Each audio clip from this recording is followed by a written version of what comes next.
اعوذ باللہ من الشیطان الرجیم بسم اللہ الرحمن الرحیم۔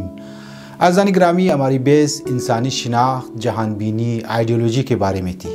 ہم نے آپ کی خدمت میں یہ عرض کی تھی کہ آج کا انسان دنیا کے ہر چیز کے بارے میں ہر روز نئی تحقیق کر رہا ہے، لیکن خود انسان کی پہچان کہ وہ کون ہے، کہاں سے آیا ہے، کس لیے آیا ہے، کہاں جانا ہے، زندگی گزارنے کا معیار کیا ہے، انسانیت کی معیار کیا ہے، یہ ایسے سوالات ہیں کہ جو انسان سے ڈائریکٹ رابطہ رکھتی ہے، لیکن انسان ان تمام چیزوں سے غافل ہے۔ میرے عزیز دوستو، اپنی بحث کا آغاز حضرت حر رضوان اللہ تعالی علیہ سے کرنا چاہوں گا۔ حر ابن یزید ریاحی کی داستان عاشوراء اور کربلا کی عجیب ترین اور سبق آموز ترین داستانوں میں سے ایک ہے۔ آپ نے علماء سے تو سنا ہوگا کہ حر جب امام علیہ السلام کی خدمت میں حاضر ہوئے تو نادم و شرمندہ تھے اور انہوں نے اپنا ہاتھ اپنے سر پہ رکھا تھا۔ حر نے کہا، خداوندہ، میں تیری طرف لوٹ آیا ہوں، بس میری توبہ قبول فرما، کیونکہ میں نے تیرے اولیاء اور دوستوں اور تیرے رسول کی بیٹی کے فرزندوں کو خوف و دہشت سے دوچار کیا۔ اس کے بعد دوستوں، حر نے امام حسین علیہ السلام سے عرض کیا، یہ فرزند رسول خدا صلی اللہ علیہ وآلہ وسلم، میں نے ہی آپ کی واپسی کا راستہ بند کیا اور آپ پر سختی کی، کیونکہ میں ہرگز تصور نہیں کرتا تھا کہ یہ لوگ آپ کی تجویز سے اتفاق نہیں کریں گے اور معاملہ یہاں تک پہنچے گا۔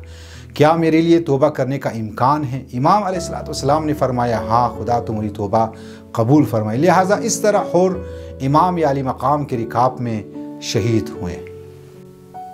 عزیزان گرامی، اب سوال یہ پیدا ہوتا ہے کہ آخر حر کیوں امام علیہ السلام کے پاس آئے؟ وہ کون سی چیز یا علت تھی کہ حر کو حر یعنی آزاد بنائے؟ کیا حر جو قبیلہ بنی تمیم سے تعلق رکھتا تھا اپنی قوم اور قبیلے کی بنیاد پر امام حسین کی فوج میں شامل ہوئے؟ اگر ہاں تو تاریخ میں اس بات کی کوئی بھی شواہد موجود نہیں۔ یقیناً آپ کے ذہن میں یہ جواب آ چکا ہوگا کہ حر کو چونکہ امام کی معرفت حاصل تھی، اسی وجہ سے انہوں نے یزیدی فوج کو چھوڑا۔ لیکن یہاں پھر یہ سوال پیدا ہوتا ہے کہ امام کی معرفت کی ابتدا کی معیار کیا ہے؟ میرے عزیز دوستو، در حقیقت حر نے اپنی فطرت کی آواز پہ لبیک کہی۔ فطرت کی آواز کیا ہے؟ فطرت کی آواز یعنی الہی فطرت، انسانوں کے وجود کا لازمہ الہی فطرت ہے۔ انسان جب پیدا ہوتا ہے تو الہی شناخت کے طور پر ہی پیدا ہوتا ہے۔ اس میں نہ کوئی قبیلہ کار فرما ہوتی ہے اور نہ کوئی اور چیز۔ یوں کہوں کہ انسان کی ابتدا ہی خدا پرستی پر ہے۔ انسان کی الہی فطرت خاص صلاحیتوں سے سرشار ہے۔ انسان ان صلاحیتوں کو بروئے کار لا کر اپنی کمال تک پہنچنے کے لیے استفادہ کر سکتا ہے، کیونکہ ان تمام قوتوں کے اندر اچائی اور نیکی سے محبت چھپی ہوئی ہے۔ اس بنا پر ہر انسان کو کوشش کرنی چاہیے کہ اپنے نفس کی شناخت کے راستے میں اپنی صلاحیتوں کو قوی کر کے قدم اٹھائے، تاکہ وہ حقیقی خود شناسی جو کہ نفس کی انسان کی شناخت ہے، نہ کہ اس کے حیوانی جسم اور شناختی کارڈ والی شناخت کی طرف منزلوں کو طے کر سکے۔ ان منازل کو طے کر کے انسان کائنات کی حقیقتوں اور کمال مطلوب تک پہنچ سکتا ہے۔ عزیزان گرامی، آئے اس سلسلے میں قرآن کے نظریے کو دیکھتے ہیں۔ قرآن حکیم کا انسان کے حوالے سے یہ نظریہ ہے کہ انسان خود کو کشف کرے، البتہ اس خود کا کشف شناختی کارڈ کا خود نہیں ہے، جس میں لکھا ہوتا ہے تیرا نام کیا ہے، تیرے باپ کا نام کیا ہے، تیرا سال پیدائش کیا ہے، تو کس ملک کی قومیت رکھتا ہے، تو کس علاقے کا باشندہ ہے، تو کس سے شادی کی ہے۔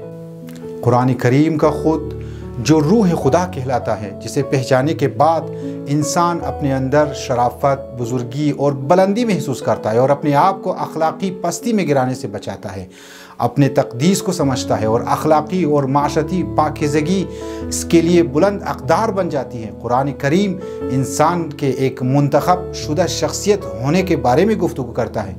وہ یہ کہتا ہے کہ تو ایک ایسے اتفاقی حادثے کا نتیجہ نہیں ہے، بلکہ روئے زمین میں تو خلیفۃ اللہ ہے۔ میرے عزیز دوستو، ان باتوں سے پتہ چلتا ہے کہ حضرت حر رضوان اللہ تعالیٰ علیہ نے اپنی اس الہی فطرت کی آواز پہ لبیک کہی کہ جس کو خدا نے تمام انسانوں کو دیا ہے۔ لیکن عزیزان گرامی، دنیا کی رنگا رنگی، شہوت، حرص و طمع، تنگ نظری، تعصب وغیرہ انسان کی اس فطرت کو مردہ کر دیتی ہے۔ میں امید کرتا ہوں کہ ہم بھی اس الہی فطری کو زنگ آلود ہونے سے محفوظ رکھیں گے۔ اس سلسلے میں مزید مطالب آئندہ آوازان کی خدمت میں پیش کروں گا۔ ویڈیو کو ضرور شیئر کریں۔ السلام علیکم ورحمۃ اللہ وبرکاتہ۔